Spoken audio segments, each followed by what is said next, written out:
is with us today. Nice to have you, George. We sure do appreciate your time today. So, first off, when I give that statistic that the Federal Reserve has put out there, why the wealth gap? What's the deal with that? Well, there's some significant reasons. First, there's a long history of oppression and institutionalized racism in America, which has impacted our financial inheritance. We have lower home ownership in the black community. There's a lower marriage rate in the black community. We have mismanaged much of our money in the black community, and that's the result of poor education and thinking and networking and modeling and complacency. So we have to fix that, and that's resulted, quite frankly, in us being the baby boomer generation, being the first generation of African Americans to raise another generation of African Americans that will not do better than us. And so our ancestors must be rolling over in their grave. And so what you're saying is that that has to do mostly with racism? Not mostly with racism, but there's a long history of institutionalized racism and oppression. But we know that the past does not equal the future, and this is a land of opportunity. And we're not poor people, we're just broke people, and we need to fix that in the 21st century. We're a $900 billion consumer spending economy. If we were a nation, we'd be the 13th or 14th richest nation in the entire world. So we have to manage our money much better than we have in the last 10 to 20 years.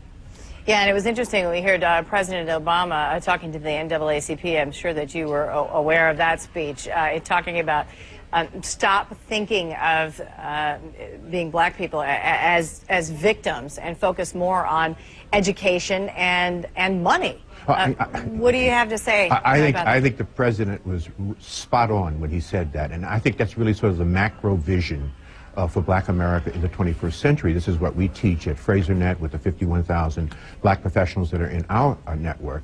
One, get beyond victim thinking. Use new technology, use coaching. Our black psychologists, our black personal coaches can help in getting beyond victim thinking, because the past does not equal the future. Yes, we must focus on education, no question about that. We've got to get involved with the education of our children. We must take responsibility for those children.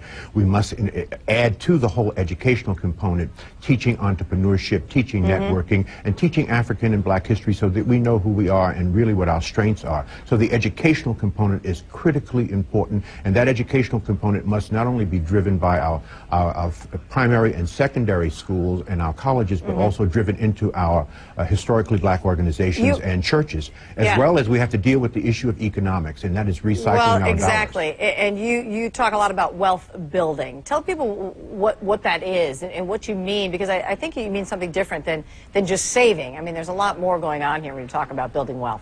Well, no question about it. Wealth is critically important because wealth determines where you live. Where you live determines where you send your children to school. Where you send your children to school will determine where they will get a higher education, and where they will get a higher education will determine their lifelong earnings, and that will determine where your children live, and where they live will determine where your grandchildren will go to school. So wealth is critically important.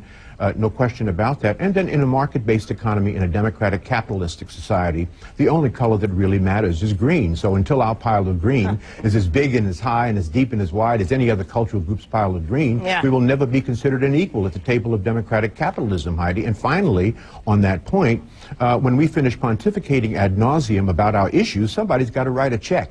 So we have to put ourselves in a position to write a check, and economics is critically important. We have to recycle our dollars. We have to spend more money with our businesses. We have to go into business development, because wealth in this country is about equity and ownership. Yeah, I want to make sure we're able to get this in, because CNN's Black in America 2 is premiering tomorrow, and one of the groups in the documentary actually starts its own urban project. I'm just curious, it's in order to build wealth in the community that we're talking about here. What do you think of that method? I mean, does wealth really need to be built in a community?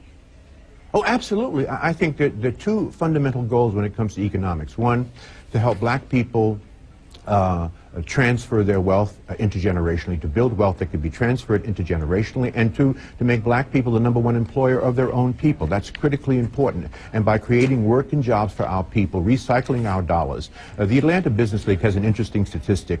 Blacks in Atlanta in the 5-county area spend $21 billion a year, and less than 5% of those dollars are recycled into black businesses. If additional 5% was recycled back into black businesses, that would create 40,000 new jobs in Atlanta in a single year. So recycling dollars, building businesses, creating working jobs for our people is the only way to raise up the poor. And we have to do that. That has to be the macro plan for black people in America.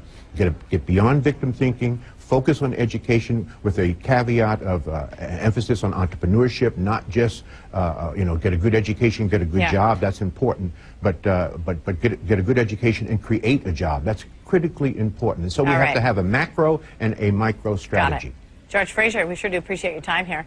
Thank you very much. In fact, some astonishing stories.